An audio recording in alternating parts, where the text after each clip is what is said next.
अल्हम्दुलिल्लाहि रब्बिल आलमीन।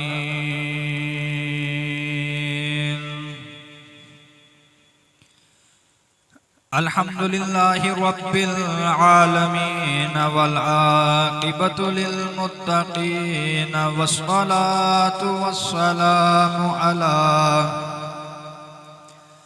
सय्यदिना व सनदिना व मौलाना व अलाना व उलाना व मलजाना व मावाना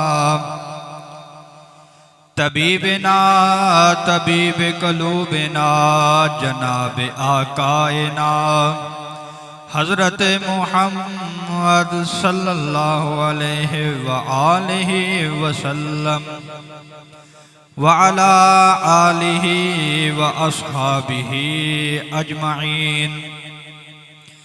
अम्मा बाद फ़क़ाल अल्लाहु तबारक व तआला फ़िल किताबिल मजीद वल फ़ुरक़ानिल हमीद व हुवा अस्दक़ुल क़ाइलीन व क़ौलुल हक़।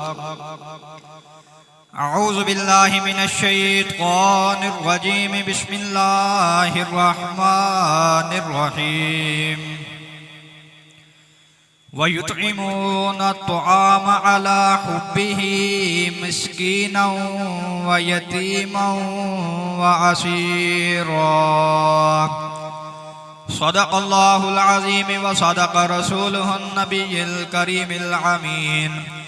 इन्नल्लाह व मलाइकतहु युसल्लूना अलन नबी या अय्युहल्लज़ीना आमनू सल्लु अलैहि व सल्लिमू तस्लीमा।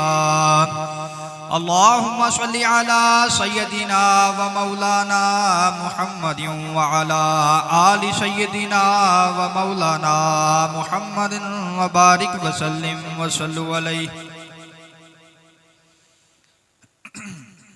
सामईन मोहतरम,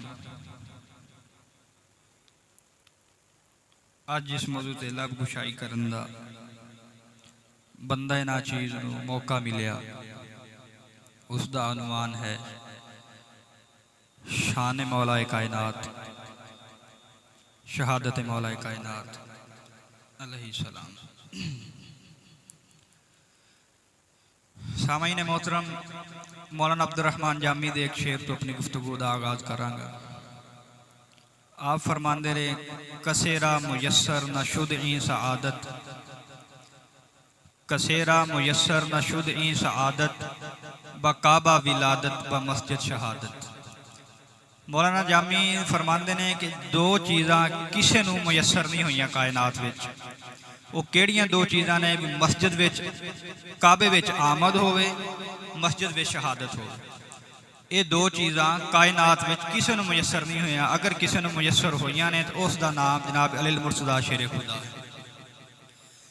सरकार दो आलम सल्लल्लाहु अलैहि वसल्लम ने इरशाद फरमाया, मन अरादू फल यंजुरु लि आदमा सफुवतिही व मूसा सलाबतिही व इला ईसा ज़ुहदिही व इला यूसुफा हुस्निही व इला खुलिका मुहम्मदी फल यंजुर इला अली इब्ने अबी तालिब। सरकार दो आलम सल्लल्लाहु अलैहि वसल्लम ने इरशाद फरमाया, जो बंदा चाहे देखना कि आदम अलैहिस्सलाम की बुजुर्गी क्या है, ईसा अलैहिस्सलाम का इबादत और तकवा क्या है, मूसा अलैहिस्सलाम का रोब क्या है, यूसुफ अलैहिस्सलाम का हुस्न क्या है, हज़रत मुहम्मद रसूलुल्लाह का इखलाक क्या है, वो हज़रत अली इब्ने अबी तालिब के चेहरे को देख ले। सरकार दो आलम सल्लल्लाहु अलैहि वसल्लम ने 5 अंबिया की खूबियां बयान कर कर ये बताया कि जो भी 5 अंबिया की खूबियां देखना चाहे वो अली इब्ने अबी तालिब के चेहरे को देख ले। सामईन मोहतरम, एक बंदा साइल मांगने वाला, वो किसी गरज से घर से निकला, कोई अल्लाह का बंदा रास्ते में मिले, उससे अपनी इल्तिजा बताऊं, फरियाद सुनाऊं और अपनी फरियाद रसी दाद रसी करूं। वो चलता चलता उसने क्या देखा कि एक बहुत ही रोबदार शख्स एक दरख्त के नीचे बैठे हैं। और पानी में रोटी भिगोकर खा रहे हैं, पानी में रोटी भिगोकर खा रहे हैं। सामीन मोहतरम, वो फकीर, वो साइल उन बुजुर्गों के पास बैठ गया, बैठ के अर्ज करता है, या हजरत आप चेहरे से मुझे कोई अल्लाह के खास बंदे मालूम हुए हैं, मेरी ये परेशानी है, मेरी दाद रसी फरमाएं। आप फरमाने लगे, ए बंदा खुदा, मैं तो खुद पानी से रोटी खा रहा हूँ, वो सामने जो घर नजर आ रहा है ना, वहां जाकर दस्तक दो, तुम्हारी जरूर दाद रसी होगी। कहते वो शख्स गया, उसने सामने दरवाजे पर दस्तक दी, अंदर से एक नौजवान बाहर निकले। उन्होंने उस साहिल की तरफ देखा, उसने अपनी दाद रसी उन साहिब के सामने रखी, उसको उसकी तवक्को से ज्यादा मिला। जब उसको उसकी तवक्को से ज्यादा मिला तो उसने कहा, ऐ अल्लाह के बंदे, आप इतने सखी बंदे हैं, आप इतने सखी बंदे हैं, अल्लाह का खौफ रखने वाले हैं, तो ये जो आपके सामने बुजुर्ग बैठे हुए हैं, इनके हाल पर भी थोड़ा रहम कीजिए, इनको भी कोई खाने पीने के लिए अशिया दे दीजिए। वो जो बुजुर्ग हैं वो पानी में रोटी भिगो कर खा रहे हैं। तो वो शख्स कहने लगे, ऐ अल्लाह के बंदे, क्या तू उस बुजुर्ग को पहचानता है? उसने कहा, नहीं जी, मैं उस बुजुर्ग को नहीं पहचानता। तो वो फरमाने लगे, ऐ बंदा खुदा, इस बुजुर्ग का नाम हजरत अली मुर्तजा शेर खुदा है, और ये जो सामने तुझे घर बिताया है, ये उनका घर है, और मैं उनका बेटा हजरत हसन हूँ। ऐ बंदा खुदा, वो मालिक की खशियत में, मालिक के खौफ में इतना गुम है कि अपने आप को कभी शो ही होना नहीं देते। सामीन मोहतरम, आपका ये गुलाम आपकी खिदमत किया करता था।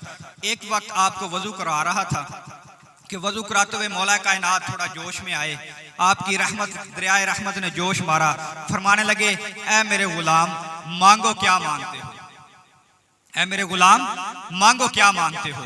तो बाज बंदे होते हैं जो बेतकल्लुफ हो ना, वो बाद दफा कोई अपनी ऐसी बेवकूफ़ी की बात करते हैं, लेकिन उनमें उनका भला हो जाता है। उसने मौला कायनात से फरमाया, हजरत आपने मुझे कौन सा किसी इलाके की बादशाही ले देनी है। ऐसा ही एक वाकया बाबा फरीदुद्दीन ज़ोहदुल अंबिया की तरफ से आता है कि आपका एक मुरीद अलग खान जिसका नाम था, वो आपकी खिदमत किया करता था। एक दिन आपको वजू करा रहा था, आपने फरमाया, अलग खां, बड़ी देर से तू मेरी खिदमत कर रहा है, मांग आज क्या मांगता है। तो अलग खां कहने लगा, हजरत आपने कौन सा मुझे हिंदुस्तान की बादशाही अता कर देनी है। बाबा फरीदुद्दीन मसूद गंज शक्कर का दरियाए रहमत जोश में था। आपने फरमाया, अलग खां, अच्छा ये एक रुक्का आपने लिखा और उसे दे दिया। फरमाया, ये रुक्का ले जाओ, दिल्ली में निजामुद्दीन मौजूद होंगे, उन्हें ये रुक्का दे देना, आगे वो तुम्हारे साथ जो सलूक करेंगे उसे कबूल कर लेना। कहते वो बाबा फरीद रहमतुल्लाह अलैह का रुक्का लेकर सफर करता दिल्ली में हजरत निजामुद्दीन औलिया की बारगाह में गया, आपको वो रुक्का दिया। अलग खां को ये बाबा साहब ने हुक्म दिया था कि ये रुक्का खोल के नहीं देखना कि इसमें क्या लिखा है।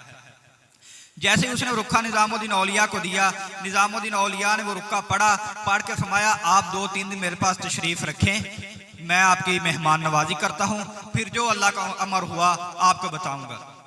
कहते 2 दिन अलग खां निजामुद्दीन औलिया के आस्थाने पर रहा। तीसरे दिन तहज्जुद का वक्त था, निजामुद्दीन औलिया आए, अलग खां सोया हुआ था, उसे पाँव की ठोकर मारकर उठाया। फरमाया, अलग खां, भागो, जल्दी से जाओ और बादशाह के दरवाजे का महल खोल दो, बादशाह के दरवाजे का महल खोलो, बादशाह के महल का दरवाजा खोलो, बादशाह के महल का दरवाजा खोल के तुम अंदर चले जाना। अलग खां निजामुद्दीन औलिया रहमतुल्लाह अलैह के हुक्म के मुताबिक गया, उसने बादशाह के महल का दरवाजा खोला।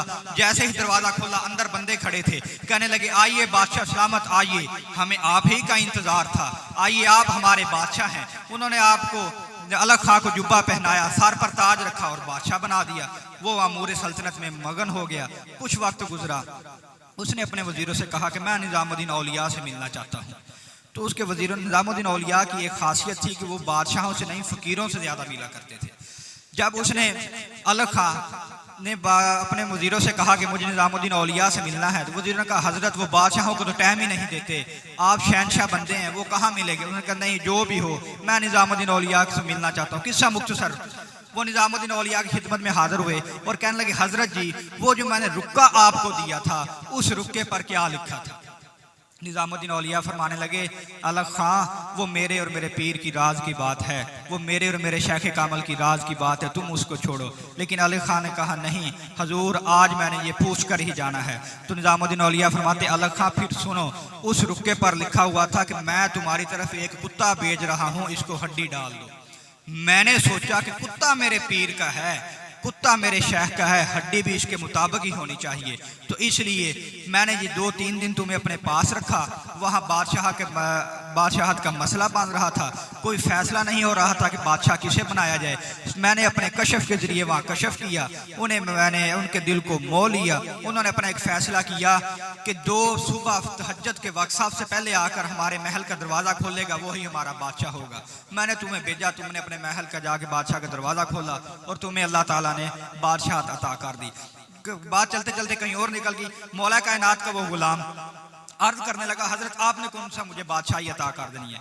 आपने एक कागज पकड़ा, उस पर शेर नहीं पूरा लिखा, एक मिसरा लिखा, लिखकर उसे एक घोड़ा दिया। फरमाया इसे तुम फलां इलाके में चले जाओ, वहां जाकर ये रुका तुम बादशाह के पास ले जाओ। कर मौला कायनात के बताए हुए रास्ते के मुताबिक वो चलते चलते जब वो इलाके में पहुंचा जहाँ मौला कायनात ने बताया था, देखा कि वहाँ हर शख्स बेचैन है, हर शख्स के चेहरे पर इज़्तिराब और परेशानी है। उसने एक बुजुर्ग से पूछा, हजरत यहाँ क्या बात है, हर शख्स परेशान है। वो बुजुर्ग कहने लगे, मुझे तुम मेहमान लगते हो, परदेसी लगते हो। उनका जी हजरत मैं परदेसी हूँ। फरमाया फिर जाओ तुम अपना रास्ता लो, तुम्हारा यहाँ कोई काम नहीं। उसने कहा हजरत जी बताया तो सही। उसने कहा बादशाह को एक ख्वाब आया है, ख्वाब में एक शेर किसी बुजुर्ग ने बताया है। बादशाह को एक मिसरा याद है, दूसरा मिसरा भूल गया है। बादशाह ने कहा कि जो दूसरा मिसरा देगा मैं उसे आधी बादशाहत दे दूंगा। तो वो दूसरा मिसरा समझ नहीं आ रहा। बादशाह ने हुक्म जारी किया कि मिसरा दूसरा ढूंढ कर लाया जाए। उसने कहा हजरत मुझे बादशाह के महल का पता बताइए। उस बुजुर्ग ने बादशाह के महल का पता बता दिया। वो जो खादम बादशाह के महल की तरफ गया, उसने देखा, उसने बादशाह सलामत के बारगाह में अर्ज की, बादशाह सलामत आपके शेर का जो दूसरा मिसरा है वो मेरे पास मौजूद है। हजरत मौला कायनात का दिया वो रुका उसने बादशाह को दिया। जैसे ही बादशाह ने वो रुका देखा, उस पर जो शेर का मिसरा लिखा हुआ था, वो बादशाह कहने लगा हाँ वाकई यही शेर है, बताओ ये तुम्हें शेर किसने बताया। आधी बादशाहत मैंने तुम्हारे नाम कर दी। उसने कहा उस शख्स का नाम बताने के लिए आपको जो आधी बादशाहत रहती है वो भी मेरे नाम करनी होगी। हजरत ने बादशाह ने वो भी बादशाहत सारी बादशाहत उसके नाम कर दी और उसे बताया, पूछा कि बताओ इस शख्स का नाम क्या है। उसने कहा ये शख्स मदीने में रहता है, मुश्किल कुशा के नाम से मौजूद है, अली उल मुर्तज़ा के नाम से मशहूर है। ये घोड़ा मेरा ले जाइए, मदीने की गलियों में आपको नजर आएंगे। कहते वो जो बादशाह सवार हुआ घोड़े पर, सफर तय करता करता करता जब मदीने की गलियों में पहुंचा, अभी मदीने में दाखिल नहीं हुआ था कि बाहर मौला कायनात खड़े हैं। फरमाया मीशम इतनी देर लगा दी। मीशम में तमार कदमों में गिरे, गिर कर कहते हैं हजरत आपके बंदे ने पहुंचने में देर कर दी, वरना मीशम तो कभी देर न करता। सामीन मोहतरम, मौला कायनात के बारे में सरकार दो आलम सल्लल्लाहु अलैहि वसल्लम के बेशुमार फरमानात हैं, बेशुमार। जैसा कि सरकार ने फरमाया आना मदीनतुल इल्म व अलीयुन बाबुहा, मैं इल्म का शहर हूँ और अली इसका दरवाज़ा है। अन्नाज़रु इला वजहिन अलीयुन इबादा, अली के चेहरे को देखना भी इबादत है। अल ज़िक्र अलीयुन इबादा, अली का जिक्र भी इबादत है। हज़रत अबू बकर सिद्दीक़ रज़ी अल्लाह ताला अन्हु, बीबी आयशा सिद्दीक़ा रवायत फरमाती है कि मैंने देखा मेरे बाबा जब भी हज़रत अली के सामने बैठते तो उनके चेहरे को देखते रहते देखते रहते देखते रहते।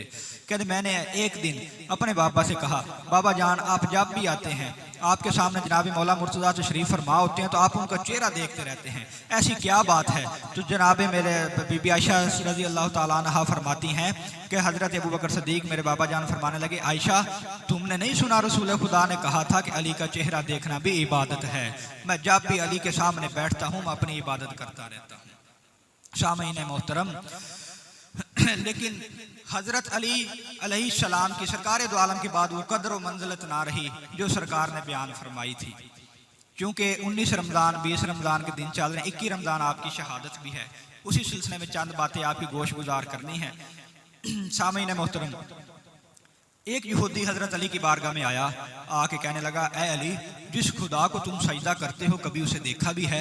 मौला कायनात जोश में आया, फरमाया ए बंदा खुदा, अली तब तक दूसरा सजदा करता ही नहीं जब तक उसे देख ना ले। सामीन मोहतरम, ये थे मौला कायनात अली मुर्तज़ा शेर खुदा। आपको अब्दुर्रहमान इब्ने मुलजम ने शहीद किया और आपको जिस खंजर से ज़रब लगाई गई उसे 6 माह जहर में बुझाया गया। जैसे लोहे को गर्म करके जब वो सुरख हो जाता है तो उसे पानी में बुझाकर उसे थापा जाता है, ऐसे जो मौला कायनात पर खंजर जिस खंजर से वार किया गया उसे गर्म किया जाता और गर्म करके जहर में बुझाया जाता। सरकार दो आलम सल्लल्लाहु अलैहि वसल्लम ने आपको फरमा दिया था अपनी ज़िंदगी में ही, ज़ाहरी ज़िंदगी में कि ए अली जब तुम फजर की नमाज के लिए मस्जिद जाओ और चिराग बुझ जाएं, समझ लो वो तुम्हारी आखिरी नमाज है। सामईन मोहतरम, 19 रमज़ान सुबह जब अजान हुई, मौला कायनात ने हज़रत इमाम हसन को बताया कि मैंने रात ख्वाब में देखा है कि तुम्हारे नाना जान मुझे ख्वाब में मिले हैं। मैंने उनसे शिकवा किया कि ए रसूल खुदा, आपकी उम्मत ने मेरे साथ अच्छा सलूक नहीं किया, मुझे बहुत तंग किया। तो रसूल खुदा ने फरमाया, ए अली ऐसी कोई बात नहीं, अगर उम्मत ने तुम्हें तंग किया, ऐसा करो तुम आज हमारे पास आ जाओ। तो इमाम हसन को उठाकर फरमाते हैं, लगता है कि आज जो है ये फजर की नमाज मेरी आखिरी नमाज होगी। सामईन मोहतरम, जैसे ही मौला कायनात मस्जिद के लिए चलने लगे, आपके घर में बतखें मौजूद थी, बतखें। वो बतखें दौड़ी और दौड़कर आपकी कमीज पीछे से पकड़कर रोकना चाहा कि या अली सरकार आज मस्जिद ना जाएं। तो आपने बतखों के सर पर हाथ रखकर कहते हैं, तुम मुझे क्यों रोकती हो, तुम्हें पता जो है अभी आज मेरी मौत आई हुई है। आज रसूल खुदा का फरमान सच साबित होना है। मौला कायनात मस्जिद में गए, देखते क्या है कि अब्दुर्रहमान इब्ने मुलजम सोया हुआ है, नींद में मदहोश होकर लेटा हुआ। आपने उसे उठाया, उठाकर फरमाते हैं, ए इब्ने मुलजम, अपना खंजर वगैरह तेज कर लो, अली वजू करने जा रहा है, तुमने अपना काम भी करना है। लेकिन सामईन मोहतरम, लानत जिसके मुकद्दर में लिखी जाए उसके मुकद्दर में ज़रूर होती है। उसको इतनी हज़रत अली की इतनी बात पर भी समझ ना आई। हज़रत अली वज़ू करने लग गए तो वो अपने खंजर को तेज़ करना शुरू कर दिया। पीछे एक वाक़या चलते हैं थोड़ा सा। हज़रत अली एक दिन गुजर रहे, किसी सफ़र पर जा रहे थे पैदल ही, पीछे पीछे अब्दुर्रहमान इब्ने मुलजम भी आ रहा था। कब्रस्तान था, कब्रस्तान के आगे एक दरिया था, दरिया अबूर करना था, लेकिन कोई चीज़ मौजूद नहीं क्योंकि मौला कायनात पैदल थे। आपने ना कब्रस्तान की तरफ मुंह करके ना एक शख्स को आवाज़ दी कि फलां शख्स। कब्र में से 70 मुर्दे यानी 70 कपड़े फटी और बंदे बाहर निकल के अर्ज करने के, जी या अली सरकार हुक्म फरमाएं। आपने फिर फरमाया फलां बिन फलां शख्स। फिर कुछ मुर्दे जमीन में कब्र में दोबारा दफन हो गए और कुछ खड़े रहे। फरमाया, जी या अली सरकार हुक्म। किस्सा मुख्तसर, आपने 7 नस्लों के नाम लिए, फलां बिन फलां बिन फलां बिन फलां शख्स खड़ा हो। तब एक शख्स कब्र से खड़ा होकर फरमाने लगा, जी या अली सरकार हुक्म कीजिए। आप फरमाने लगे, मैंने दरिया अबूर करना है, मुझे ये बताओ कि दरिया का जो है कम पानी किस जगह पर है। अब मैं एक बात यहाँ कहना चाहता हूँ, जो ये जानता है कि इस जो कब्रस्तान में मुर्दे दफन है इसकी 7 नस्लों के नाम भी जानता है, कि वो ये नहीं जानता कि दरिया का पानी कितना है। लेकिन सिर्फ अब्दुर्रहमान इब्ने मुलजम को दिखाने के लिए। अब उसने मुर्दे ने कहा, या अली सरकार आप यहाँ से गुजरेंगे, यहाँ पानी कम है, आप गुजर जाएंगे। अब्दुर्रहमान इब्ने मुलजम से ना रहा गया, आगे रोक अर्ज करने लगा, ए अली, आपको कब्रस्तान के सारे मुर्दों का नाम भी पता है, आपको 7 नस्लों का